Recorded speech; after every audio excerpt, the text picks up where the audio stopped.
Est-ce que ces propos sont vrais ou pas? Vous les avez tenus ou non? Ou ils sont faux? Sincèrement, monsieur le rapporteur,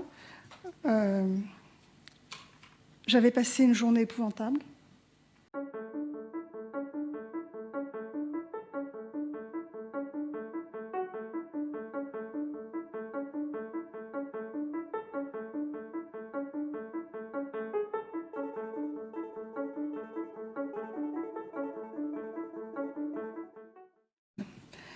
Ensuite, sur l'article du Monde, d'abord, ce n'est ni un interview et encore moins une déclaration. Vous l'avez compris, nous sommes un article.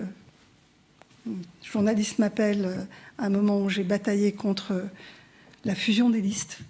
Toute la journée, nous sommes au premier jour après l'élection, après le premier tour. Se pose la question des dépôts de listes. Je suis intimement persuadée que le deuxième tour ne peut pas se tenir. D'ailleurs, j'arrête ma campagne et je bataille parce que je ne suis pas favorable à ce qu'on continue les tractations politiques et je demande qu'on arrête. C'est à ce moment-là que je suis appelée. Ça n'est pas un interview. Sinon, j'aurais relu ces propos. Ces verbatim ne m'ont jamais été soumis et encore moins une déclaration. Voilà. Donc, on n'est pas là, je pense, pour interpréter ces propos. Je suis là pour rendre des comptes devant la représentation nationale et j'espère clarifier la façon dont j'ai géré cette crise au moment où j'étais au ministère. Est-ce que ensuite, sur les liens d'intérêt avec l'industrie pharmaceutique... Excusez-moi sur ce point, mais est-ce que ces propos sont vrais ou pas? Vous les avez tenus ou non? Ou ils sont faux? Sincèrement, monsieur le rapporteur, j'avais passé une journée épouvantable. J'étais très fatiguée. On m'accusait sur les réseaux sociaux de n'avoir rien vu.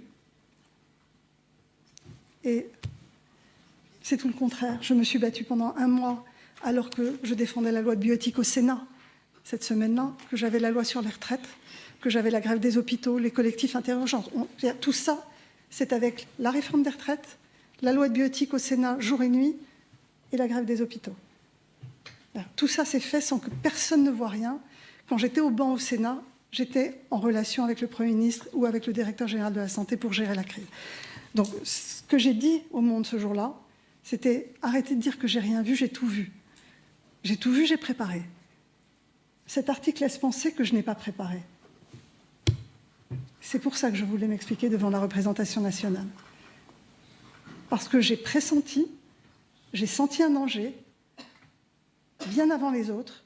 Le Premier ministre l'a tout de suite perçu avec moi, et il a été avec moi en permanence. Il m'a fait une confiance totale pendant cette période.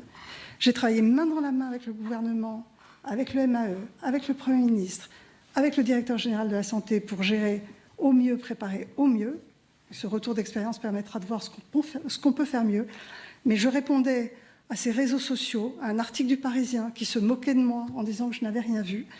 Et je pense que c'est ça l'article du Monde.